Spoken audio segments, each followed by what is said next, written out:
E aí, gente, cá estamos nós, hein? Hoje, para tirar muitas dúvidas, o intuito aqui é a gente fazer, né, perguntas e respostas, porque eu comentei que eu recebo muitas perguntas ao longo da semana, ao longo dos dias, e o que acontece? Essas perguntas muitas vezes, né, que eu respondo: Oi, Camis, tudo bom? Seja bem-vindo, hein? Agora é hora de perguntar. E muitas dessas perguntas que as pessoas me fazem, né? Às vezes eu fico lá só eu e a pessoa interagindo, eu mando áudio, enfim, eu respondo, e aquele conhecimento fica só na pessoa. E eu vejo que muitas vezes quando eu compartilho isso pro pessoal nos stories, né? O pessoal gosta bastante, pergunta mais em cima daquilo. Então eu falei, vou pegar um dia, separar algumas das perguntas que já me fizeram no particular e trazer, porque eu sei que pode ser dúvida de um monte de gente. E aí eu aproveitei, abri uma caixinha de perguntas, né, para quem queria mais perguntas, anotei também algumas delas e a ideia é eu poder ir passando aqui para vocês vários temas, né, relacionados aí a planejamento financeiro, um pouco de investimentos, né, algumas pessoas têm dúvidas com relação a, enfim, Selic, várias outras coisas aí. Verinha, tudo bom? Deixa eu colocar aqui, ou será que alguém consegue escrever aí perguntas e respostas? Vou escrever aqui para quem entrar saber, né, do que a gente está falando aqui. Perguntas e respostas para quem quiser, né? Para quem tiver perguntas, aqui a gente vai ter respostas. Eu já estou com algumas perguntas aqui que eu vou responder para vocês e explicar, né? Não só responder, mas explicar, porque é aquela coisa, às vezes a gente fica com dúvida, às vezes a gente tem medo, né, de algumas coisas, tal, de finanças. Então vamos desmistificar aqui todas essas coisas e colocar aí para vocês, né? Então, deixa eu só colocar aqui. Minha equipe vai colocar ali a pergunta ali, ó. Perguntas e respostas. Perguntas e respostas. Beleza. Aí, gente, como eu comentei, eu já tenho aqui algumas perguntas, né? E vai ficar gravado depois para quem quiser. Mas a ideia é a gente poder multiplicar conhecimento, certo? A gente poder aí passar o máximo de conteúdo possível para vocês. E eu já separei algumas perguntas aqui para eu poder ir explicando para vocês aqui e já ir soltando. E aí quem tiver mais dúvidas vai passando aí, beleza? Eu vou tentar passar pelo menos algumas que eu tinha separado aqui. E se vocês tiverem mais dúvida aí, não precisa ser do assunto que eu estou explicando, tá? Pode ser de outros assuntos, mas fiquem à vontade. Uma coisa que muita gente me pergunta, eu vou começar falando sobre isso, é a questão de financiamento, né?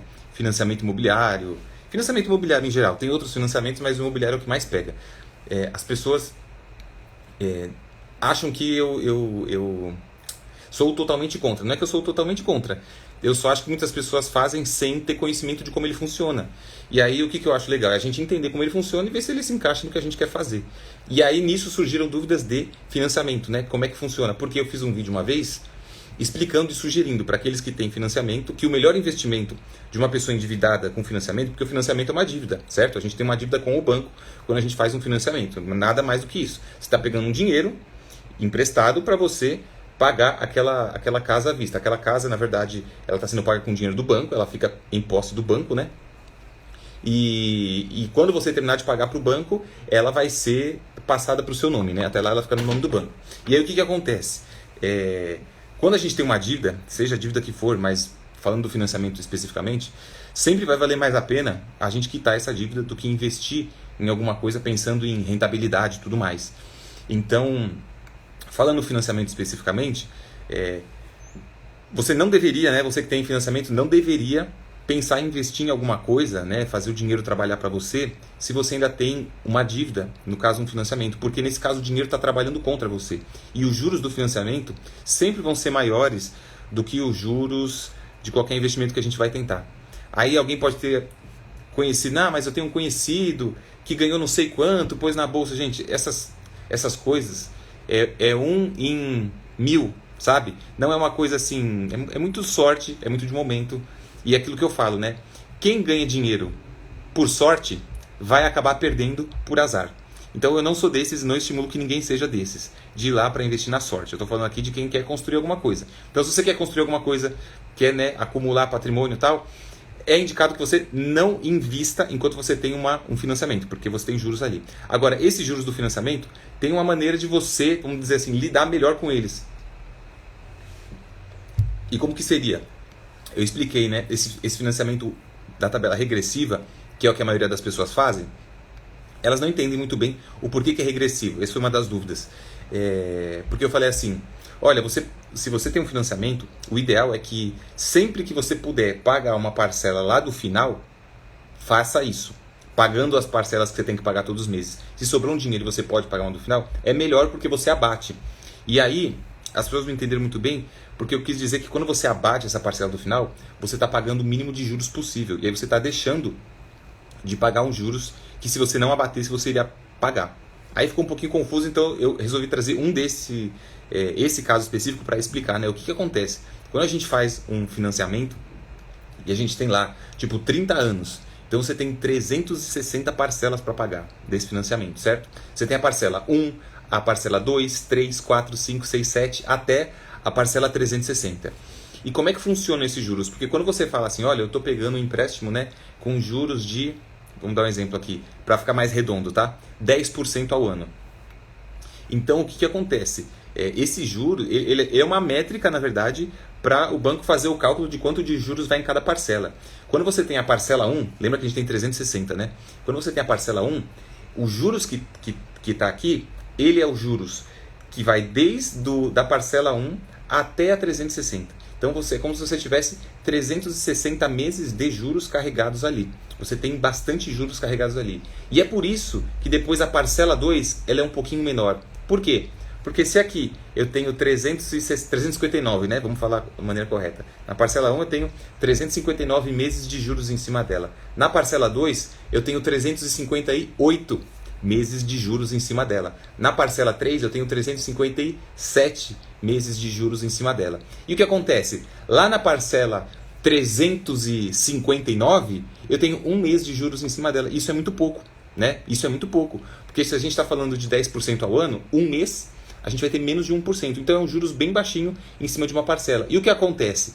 Quando você está no mês 1 e você paga uma parcela lá do mês 360, você está pegando uma parcela que só vai ter um mês de juros ou dois, né? Bem pouquinho. E vai pagar ela hoje, praticamente sem juros. Então, quando você tem um financiamento que a sua primeira parcela, vamos dar um exemplo aqui, é R$2.000, dentro desses R$2.000, você tem mais de 1.000 só de juros, porque são todos esses meses acumulados em cima dela. Então, e se você quer pegar uma mesma parcela lá do final, ela vai custar talvez R$700, R$800, porque é a parcela pura, praticamente sem juros. E conforme a gente vai fazendo isso, a gente vai ganhando dinheiro e tempo, né? Porque quando você começa a pagar um financiamento e você tem, vamos supor que a parcela é mais ou menos R$2.000, né? R$2.000. Então, em um ano, você pagou lá os seus R$24.000, 12 meses, R$24.000. Só que um ano agora dá mais ou menos R$24.000. Só que se você tivesse mais R$24.000 e quisesse antecipar parcelas do futuro, você não ia antecipar um ano lá da frente. Você ia antecipar uns 2, 3 anos. Porque, isso eu acabei de explicar, não tem os juros. Não tem essa questão aí dos juros que ele vai sendo cobrado de trás para frente. Entendeu, gente? Então, sempre que você tem um financiamento, a melhor coisa que você pode fazer é justamente antecipar a parcela. Porque você está deixando de pagar juros. Então, é uma boa, porque é como se você tivesse pego um empréstimo, só que praticamente sem juros. Cada vez que você antecipa uma parcela lá do final, você está pegando parte desse empréstimo e pagando ele sem juros, ou com juros bem baixos. Beleza? Esse é o primeiro ponto que o pessoal me fez de pergunta. Aí, teve uma outra questão, né, que me fizeram, que é com relação ao Tesouro Selic, né? Eu falo bastante sobre isso, o pessoal deve estar até cansado de ver eu falar, e recomendo ele para reserva de emergência. Já fiz até um curso sobre isso, né? Eu ministrei um curso, fiz uma mentoria. Depois, hoje eu tenho um curso que, de vez em quando, eu abro inscrições para quem quer fazer, que é para a gente aprender a mexer no Tesouro direto, e lá dentro tem o Tesouro Selic. E o que acontece? No Tesouro Selic, a gente explica a função dele. Então, qual que é a principal função dele? É te dar segurança. Para quê? Para você saber que o dinheiro que está ali, você não corre risco de perder ele, ou o risco de crédito que a gente fala, né? Ou seja, você emprestar e talvez você não receber de volta porque a instituição que você emprestou faliu, quebrou, né? Então, hoje, a pessoa, né, ou a instituição mais segura que você teria para emprestar o dinheiro é o governo. Então, a gente faz isso através do investimento no Tesouro Selic e ele tem lá uma rentabilidade baixa, né? Só que o que acontece? Hoje em dia, Hoje em dia, os juros estão baixos, né? Quem acompanha um pouquinho de economia sabe que os juros no Brasil estão num patamar muito baixo e a inflação está crescendo muito, né? A inflação está crescendo. A inflação nada mais é do que a desvalorização do nosso dinheiro, tá? É quando o nosso dinheiro desvaloriza. Gente que estiver no YouTube, eu estou vendo aí que tem gente no YouTube também. Se quiser mandar dúvida, eu vou lendo aqui, tá? Mas enquanto isso, eu vou passando o que eu já tinha pego de perguntas na caixinha e o pessoal já fez aí. Então, o que acontece? A inflação é o nome que a gente dá para a desvalorização do nosso dinheiro. Então, se você olhar lá quando o real começou, em 1994, com R$100, você fazia quase que uma compra do mês no supermercado. Hoje, com R$100, você mal compra coisas para o seu café da manhã. Isso é a inflação. É o seu dinheiro perdendo o seu valor de compra ao longo do tempo. E o que acontece? Hoje, a inflação está tão alta, né, que essa desvalorização do dinheiro ela é maior do que os juros que você ganha no Tesouro Selic. É isso que está acontecendo na prática. Então, só para vocês entenderem, tá? Mais ou menos assim. Você coloca hoje no Tesouro Selic R$100 e daqui a um ano você vai sacar R$102. Só que daqui a um ano, esses R$100, para ele valer a mesma coisa, você precisaria ter 103, 104. Então é como se você tivesse meio que perdido o dinheiro. Porque ele não rendeu o suficiente para compensar a desvalorização do dinheiro. E aí as pessoas perguntam, né? Então vale a pena, porque na verdade é como se eu estivesse perdendo dinheiro. E aí o que eu falo para essas pessoas? Todas as aplicações financeiras mais seguras, como o Tesouro Selic, estão nesse patamar hoje. Então isso não é exclusivo do Tesouro Selic. Isso é de CDBs que rendem 100% do CDI. Se você for ver o dinheiro que rende no Conta, no CDB do Banco Inter e outras coisas que a gente fala aqui, fundos, DI e tudo mais, eles estão na mesma situação. E aí, de novo, vem a pessoa que pergunta, mas então é melhor não investir nisso? E aí vem a minha pergunta, para que você quer investir nisso? Porque a gente sempre escolhe o investimento com base no objetivo. Se o teu objetivo, como eu vou falar aqui, né, o Tesouro Selic é uma opção para reserva de segurança, para reserva de emergência. Qual que é o objetivo desse dinheiro? Te dar segurança. Não é você ficar rico. Não é você ganhar rios de dinheiro. É você ter o dinheiro num lugar seguro que vai render o mínimo possível, aquilo que é razoável dentro dessa segurança. Então o Selic ele continua fazendo o papel dele, entende? Mesmo você perdendo dinheiro para a inflação, ele continua fazendo o papel dele. Então minha resposta é, se o seu objetivo continua sendo montar sua reserva financeira ou ter um dinheiro disponível para você sacar quando você quiser, ele continua sendo uma das melhores opções, porque ele continua sendo seguro e ele continua tendo uma boa rentabilidade frente a essa segurança, entendeu? O problema é que a inflação está muito alta. Mas aí não tem o que a gente fazer diante disso. Agora, se você quiser investir para rentabilizar, para ter uma aposentadoria e outras coisas, aí não é o Tesouro Selic. E nunca foi. Mesmo com inflação alta ou com inflação baixa, não seria ele. Entenderam? Então essa é uma questão. Respondendo a pergunta, vale a pena investir no Selic, mesmo perdendo para a inflação, desde que os seus objetivos estejam alinhados com o propósito do Selic, que é o quê? É te dar segurança e ter alta liquidez, deixar o dinheiro disponível rápido para você, tá bom? A rentabilidade é um terceiro elemento que não é o mais importante nesse tipo de aplicação, para quem tem esse objetivo, certo? Então essa era uma outra pergunta que me fizeram bastante, que eu achei bom trazer aqui. Outra coisa, né? Que me perguntaram também na caixinha, que falaram assim, vale a pena contratar um agente financeiro para gerir valores expressivos? O que eu penso sobre isso, né? Se eu, vou colocar eu, Rodrigo Padula, se eu tivesse 2 milhões de reais investidos, tivesse 2 milhões de reais aplicados, hoje eu tenho conhecimento para gerir esse dinheiro, seja 2 milhões, seja 200 mil, seja 20 mil, porque eu entendo o suficiente para diversificar uma carteira de investimentos. Porém, se eu não entendesse muito de investimentos e o meu, vamos dizer assim, o meu maior conhecimento fosse no meu negócio, nas minhas empresas, enfim, porque eu tenho 2 milhões, então eu ganho esse dinheiro de alguma forma. Se eu sou um empresário, eu tenho muito dinheiro e investimentos não é o meu forte, aí sim vai valer a pena eu terceirizar isso. É aquela coisa, a melhor pessoa, melhor e mais barata pessoa para gerir o seu investimento é você, desde que você tenha conhecimento. Agora, se você não tem, vale a pena pensar em outras alternativas. Agora, cada caso é um caso, né? Aí tem que ver preços e tudo mais. Uma coisa que eu acho interessante e que já existe, né? É usar casas de análise. E aí tem que tomar muito cuidado porque tem muitas casas de análise que, enfim, eu não conheço, não recomendaria. Tem um específico que eu não ganho nada para falar aqui deles, mas eu gosto porque eu gosto do dono e que é o cara que vamos dizer assim, investe naquilo que ele mesmo recomenda, né? Tipo o Thiago Nigro do Primo Rico, mas o Thiago Nigro ele não tem uma casa de análise, né? Que é o Thiago Reis, é outro Thiago, ó, só Thiago. Que é a Suno, não sei quem conhece, Suno Investimentos. Ele é bem legal e eles têm lá vamos dizer assim, uma assinatura para pessoas que têm valores mais expressivos. Então, se você tem, sei lá, acima de 1 milhão, não tem um valor certo, mas eu estou aqui colocando mais ou menos, né? Você tem aí 800 mil, 1 milhão ou mais, tem uma assinatura que é a assinatura Black deles, que é um atendimento também um pouco diferenciado para esse tipo de pessoa. E se eu não fosse entendido de investimentos, possivelmente eu procuraria algo desse tipo para fazer comigo, né? E aqui eu estou falando porque a pessoa que perguntou falou sobre um agente financeiro, né? Para gerir valores. Então, isso aqui é no ramo de investimentos. Só que, geralmente, quem tem mais dinheiro tem uma questão também tributária, né? Que você pode fazer algumas... como é que eu vou dizer? Algumas manobras legais para você proteger o seu patrimônio, pagar menos imposto e tudo mais, né? Os ricos, eles não são bobos, então eles sabem utilizar isso. E aí sempre tem alguém que apoia eles, geralmente um advogado, mais um escritório de... às vezes um contador, enfim. Mas isso é um outro assunto. É porque como a pessoa comentou sobre agente financeiro, e aí eu fiquei na dúvida se era só finanças e investimentos ou no geral. Então, falando em investimentos, eu pensaria, né, em ter uma casa de análise talvez desse porte. Cuidado muito com corretoras, né? Por que eu falo assim, cuidado com corretoras? Porque tem um conflito de interesse. Então, quando você vai lá com o assessor da corretora tal, qual que é o conflito de interesse?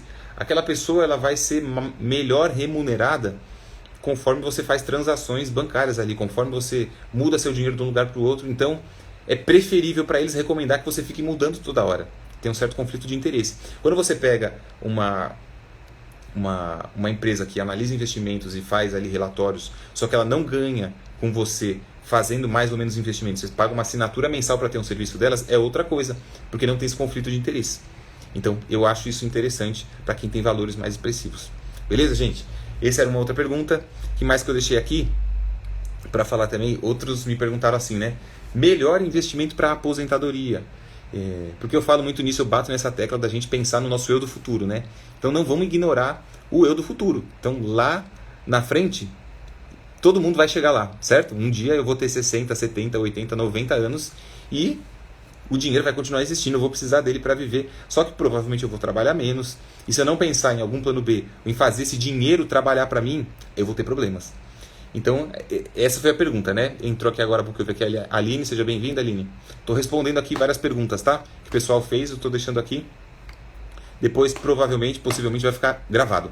A pergunta que eu estou respondendo aqui é sobre investimento para aposentadoria. Então, já me perguntaram, né? E quando eu... É difícil responder assim na lata porque não é uma coisa só. Eu vou explicar por quê. Porque eu sou a favor daquilo que a gente fala de diversificação, né? O que é você diversificar? É você pôr vários... usar os seus cestos, né? Os seus ovos e colocar ele um pouquinho em cada cesto. Um pouquinho nesse cesto aqui, um pouquinho nesse aqui, um pouco nesse, um pouco nesse. Porque a gente não sabe... o futuro, né? Se eu soubesse e todo mundo ou alguém soubesse, a pessoa ia investir só naquilo e ia ficar milionário com aquilo, porque a pessoa tem a certeza absoluta. Só que a verdade é que a gente não tem a certeza absoluta de nada, muito menos do mundo dos investimentos, da economia mundial e por aí vai. Então o que eu acho legal é a gente diversificar. E quando eu falo diversificar, é diversificar em tudo que você conhecer. Então eu vou dar um exemplo meu aqui, tá? Porque eu acho legal a gente colocar exemplos nossos, né? Eu diversifico aquilo que eu penso para o futuro. Então, por exemplo, eu tenho uma previdência privada. É uma das coisas válidas para quem quer montar, né, algo para aposentadoria. O que mais que a gente tem aqui que seria válido, né? Tem pessoas que gostam de investir no Tesouro IPCA. Esse eu não invisto, mas eu não tenho nada contra. Eu acho válido também diversificar. Hoje eu não investiria porque os juros estão muito baixos, né? Então ele acaba pagando um pouquinho menos. Mas também é uma opção válida. Então eu falei aqui, né? Uma previdência privada, um Tesouro IPCA. Tem a questão de investir em fundos de investimento. Então você tem alguns fundos aí. Tem que tomar cuidado com taxas, né? Porque eles cobram muitas taxas, mas é uma possibilidade. A previdência é quase um fundo, mas tem isso também. Você pode investir em ações, que eu comento aqui, mas a pessoa precisa saber, né? Entender um pouquinho o básico para fazer isso. Tem a questão dos fundos imobiliários. Então também percebe que é um pouquinho em cada, né? A gente vai meio que diversificando. Por quê? Porque se eu soubesse que qual ação que ia bombar, eu ia lá, eu ia investir naquela ação, ia bombar, eu ia ficar rico e acabou. Mas não é assim, né? Eu não quero ficar, é o que eu falei, eu não quero enriquecer na sorte, porque quem ganha dinheiro na sorte vai perder dinheiro no azar. Eu quero fazer uma coisa mais consistente, é isso que eu recomendo para as pessoas que me perguntam. Então eu sugiro que diversifique, vai investir em ações, invista em várias ações. Sei lá, não uma, duas, três, sabe? Tipo 5, 10, 15, 20 ações. Estuda, né, sobre elas. E aí aquilo que eu falo, se você não sabe, então é melhor que você tenha alguém para te assessorar nisso. Mas, continuando aqui, né? Então, diversifique. Aí eu falei aqui Previdência, falei Tesouro IPCA, falei fundos, falei ações, fundos imobiliários, né? Que é um outro tipo, fundos imobiliários, você recebe proventos todos os meses, como se fossem aluguéis. Também é mais uma maneira de você diversificar, é uma maneira de você estar exposto ao mercado imobiliário, para você receber ali os seus aluguéis, só que tem várias coisas mais interessantes na minha opinião, porque tira tudo aquilo que é administrativo, que é chato de fazer, que eu, por exemplo, não gostaria, não queria, não ia querer, né? Caso eu tivesse um imóvel para investir, então eu prefiro fundos imobiliários, também é uma outra opção.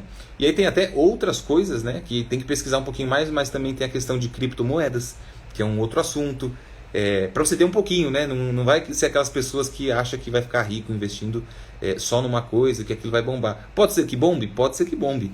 Mas eu sou um pouco mais humilde nesse sentido de ser prudente e de falar assim, não, eu vou ter uma participação aqui, mas eu também vou ter ali. Então tem o Bitcoin, né? Tem... que mais aqui que a gente pode falar, que a gente pode diversificar, né? Tem a questão de você investir também no exterior.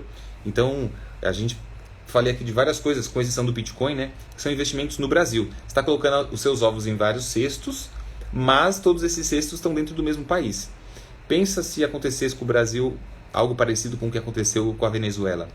Um investidor da Venezuela que investisse só na Venezuela 100% do dinheiro dele, não importa se ele fez os melhores investimentos possíveis, ele ia ter perdido tudo hoje, né? Hoje a moeda dele está absurdamente desvalorizada. Com um milionário, um venezuelano milionário na moeda deles, não compra nada aqui, de tão desvalorizada está a moeda deles. Então, a longo prazo é bom a gente pensar também em investir de alguma maneira fora do país, né? Aí você tem que entender um pouquinho mais, tem corretoras lá fora, você investe na bolsa de outros países, enfim. São coisas que a gente pode já ir pensando sobre isso, porque eu entendo que os melhores investimentos para a aposentadoria são investimentos de longo prazo diversificados, tá? E aí a gente também pode pensar em coisas de renda fixa também, né? Tem LCIs, LCAs, aí eu já falei aqui em outras lives, não quero entrar no detalhe de cada um. Mas eu entendo que a melhor carteira de investimento seria uma carteira diversificada, em vários aspectos. Beleza? Então, comentei aqui sobre os juros na parcela do financiamento, expliquei que quanto mais passa o tempo, né, menos é a quantidade de juros que tem na parcela, e por isso que as do final são mais baratas, e é bom a gente antecipar. Expliquei um pouquinho mais sobre isso. Se vocês não viram, depois pode voltar no começo do vídeo que vai ficar gravado, vocês vão ter acesso a ele. Expliquei a questão da Selic perdendo para a inflação, se vale a pena ou não, e falei o porquê, né, o objetivo, isso é importante. Sempre que a gente vai investir, gente, antes de você falar assim, no que eu invisto? Antes dessa pergunta tem que vir uma outra que é assim, qual é o meu objetivo? Aí sim, a gente vai para onde a gente investe. Beleza? Vale a pena contratar o agente financeiro, já falei. E melhor investimento para aposentadoria. Tenho mais algumas outras perguntas, mas eu estou aqui com um plano que eu vou já abrir para vocês aqui, né? Eu penso fazer uma live recorrente só com perguntas e respostas, que eu acho que vai ser legal. Tem muita gente me perguntando sempre, todos os dias, então eu acredito que a gente vai ter conteúdo para bastante tempo, para várias semanas, e em breve eu vou passar para vocês aí como que vai ser isso, né? Vou até dar um nome para essa live aí, para a gente fazer semanalmente.